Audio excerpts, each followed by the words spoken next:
The 4 stocks I went ahead and bought this week. What is happening, investors? It is your boy Jack. I am not a financial advisor. I got the t-shirt to prove it. I even got the face mask to prove it. And today we're going to be speaking about some stocks. I absolutely love making these videos because I get to let you guys know exactly what I am buying right now and why I'm doing so. So this week I only went ahead and I picked up 4 stocks and they only totaled about $970. So it was far less than what we ended up investing last week, but I didn't see too much that I wanted to get involved in this week at all, in all honesty. It was a little bit of a weird week. You're all probably aware that the Nasdaq was lagging up until yesterday when we had an absolutely fantastic day in general. Yesterday was also a massive day for some of my EV companies. Helion in particular closed the day up over 20%. So yesterday was a good day to say the least. But anyway guys, there's 4 companies to cover. I'm not going to waste any of your time. Right before we get into the video, can I please ask you to smash a like, as it genuinely helps me and the channel out so much. I really would appreciate it. Please hit that juicy red subscribe button if you're new around here, people. Join the family. We ain't slowing down around here. And please drop me a comment down below. Let me know what you think of my picks this week and also what you might have bought this week. I'm always really interested in hearing from you guys and love interacting with you in the comment section. Also, extremely exciting interview coming out tomorrow, so keep your eyes peeled for that. It's a very familiar face. Now, first company of today, we have my baby, we have Workhorse. I picked up 20 more shares to bring me up to a total of 100 shares in the company. As of right now, I have a cost base of 1624, so we are down a little bit, but I am not worried whatsoever. Just earlier on today, I uploaded a video of me interviewing the CFO, Steve Schrader, of Workhorse. So if you want the inside scoop, go watch that video. There was some incredible information in that video. I speak about Workhorse an awful lot at this stage. I always try to bring you guys the most up-to-date information. I really am invested in this company, not only financially through the stock market, but I genuinely just want them to do really well. That was the first time I ever reached out to a company to let me interview a senior member of staff, and thankfully they made the time for it. But I really do care about this company, and I do think that they could play a very important role in the EV market going forward. You are all more than likely aware of who these guys are at this stage, especially if you are on my channel. They're in last mile delivery vans. We're waiting to hear about the USPS contract, etc, etc. In the interview I did with the CFO, we actually found out that Workhorse right now, okay, they're hiring more staff. We knew that from their Q2 earnings report, and a lot of those staff are in regards to engineering and also research and development, and they're actually looking at refrigerating their last mile delivery vehicles as of right now, which would open them up to an even bigger market, people. A lot of people are getting so caught up in this USPS contract because it would be absolutely amazing to get. It would essentially set them up for life, but they have such a good business in the first place. Now look, I know it wasn't a good week for Workhorse. It was downtrending pretty much all week long. Q2 earnings weren't what we were necessarily hoping for.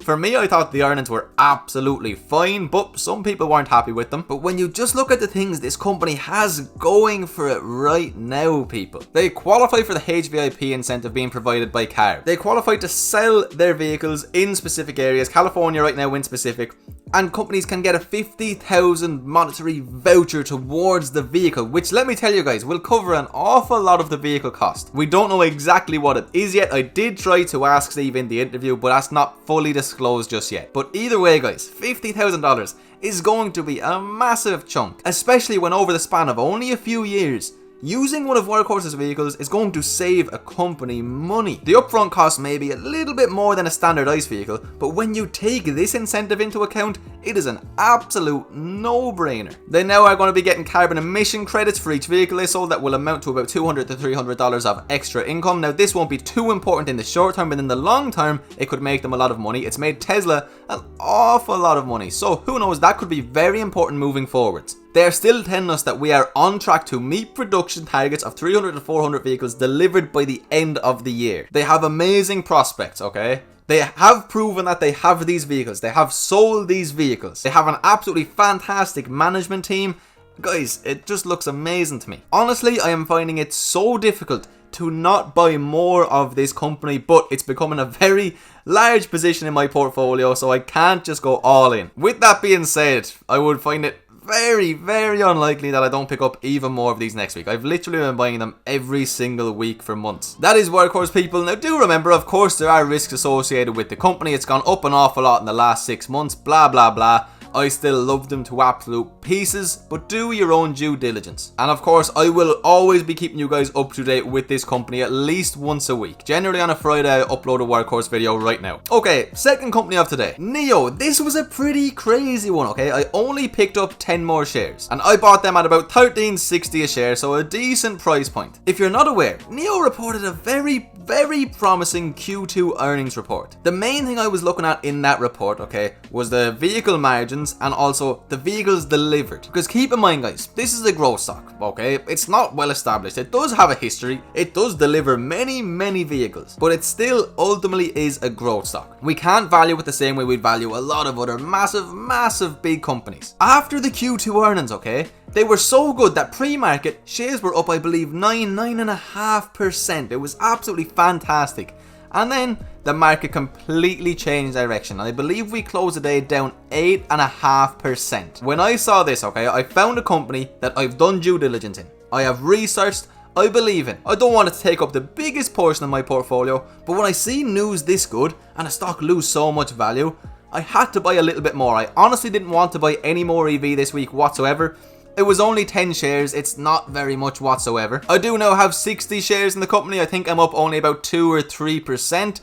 Honestly, guys, I'm going to be very surprised if there isn't some green days next week. I really will be. But the main thing that just made me buy these extra shares was just how good the Q2 earnings were, and the fact that the stock lost so much value for what seemed like no reason whatsoever. Maybe it's because of this, okay? A JP Morgan analyst raises his target but expects a pullback in the near term. So the analyst raised stock price target to $14 from $11. Now, considering that as of right now they're at $13.36, that's not very optimistic whatsoever, but still, it was raised. Top down, we are optimistic about the smart EVs trend, which is particularly fast in China. You will know this if you've watched some of my previous videos on EV in general. China is a massive market, including EV startups, and we believe penetration of NEV demand in China could accelerate from here, more than doubling from 5% in 2019 to 14% by 2025. Nio is already a very well established name in China, so if this is to become true, there's a very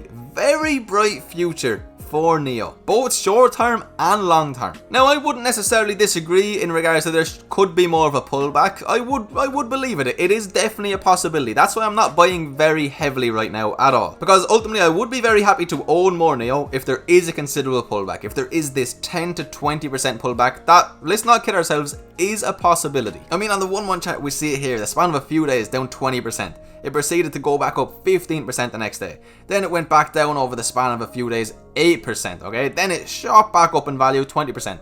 It's very volatile, okay? It moves an awful lot. There is a very real possibility that this is a $12 or even $11 stock again in the near future. With that understanding, I don't want to buy too much at this $13 range. Now, if it goes up, happy days. I have a position. I'm happy with my position. I just don't want to buy aggressively at these price points. But anyway, that is Nio. Relatively small pickup.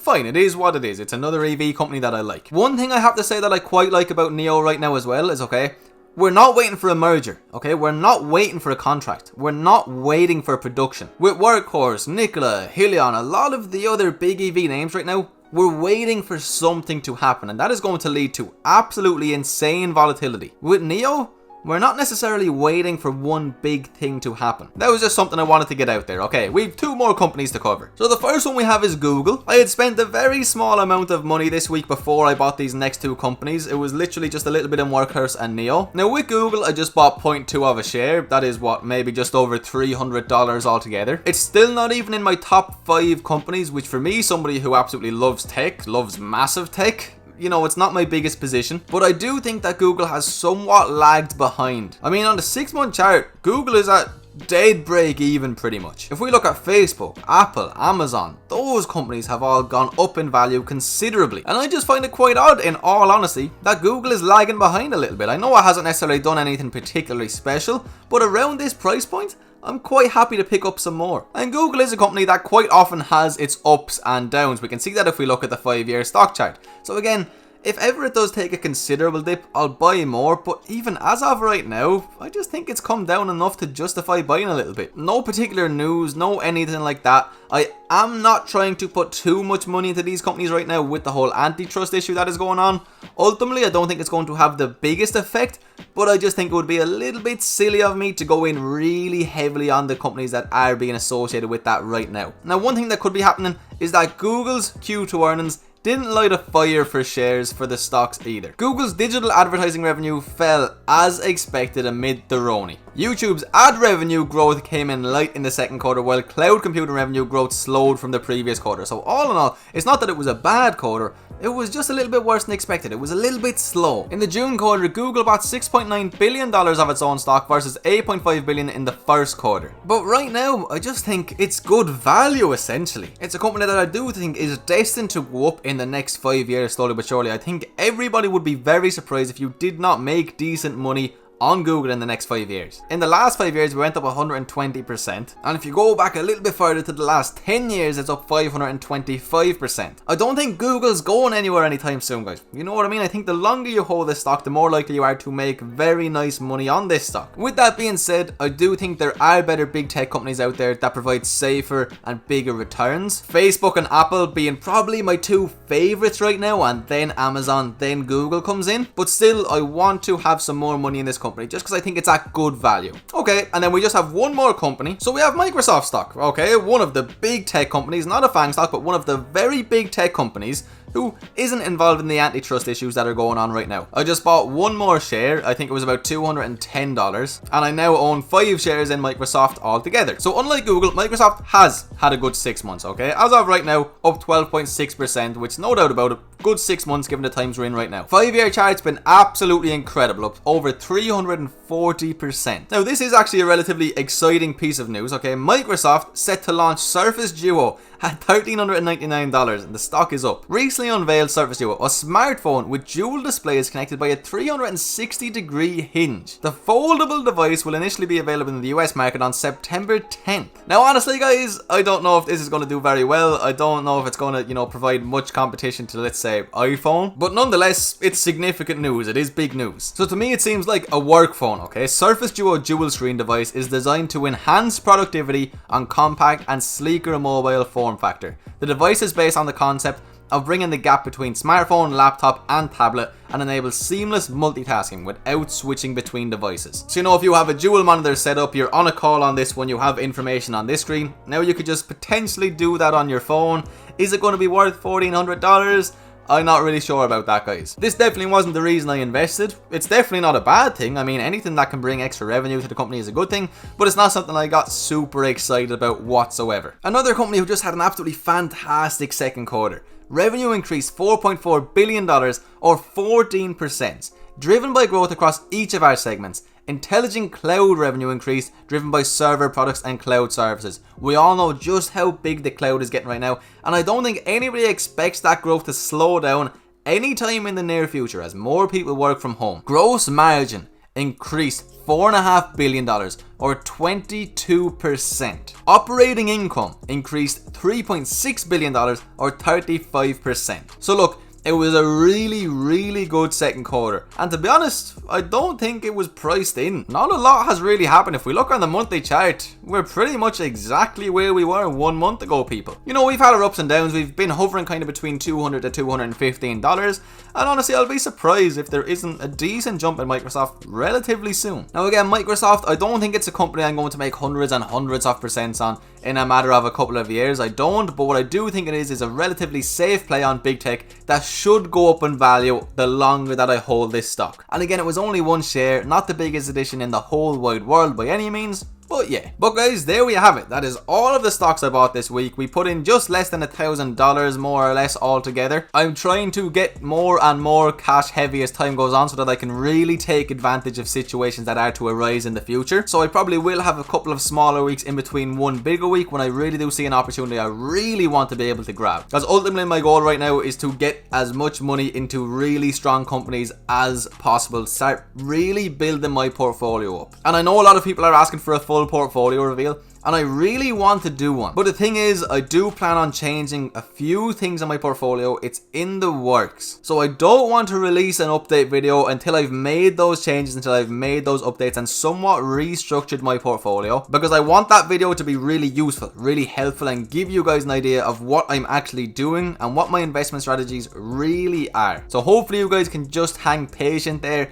It could be a couple of weeks, it could be a month or so, but it will be a fantastic video when we do get around to it. But there we have it, guys, all of the companies I bought this week. So guys, if you have watched until the end of this video, I really do appreciate you from the bottom of my heart. You, my friend, are a true legend. I hope that I was able to give you some insight, value, and ultimately entertainment, and just, give you an idea of what I am doing in my portfolio at the moment, because I know it was a bit of a weird week and there was a bit of panic in the market in general, but all in all, it was a fine week. And again, guys, just a reminder, if you have watched until the end and you want to watch that interview I did with the CFO of Workhorse, I'll have it up in the corner of the screen now. It is a really insightful video, and I know a lot of you guys are invested in Workhorse. I highly recommend checking it out. And if you did enjoy, please do hit that juicy like button for me, guys. It helps me out so much. Drop me a comment, let me know what you bought this week, and ultimately do subscribe if you're new. I really appreciate it. With that being said, guys, I hope you all have an absolutely fantastic day. I will see you for tomorrow's videos. Peace.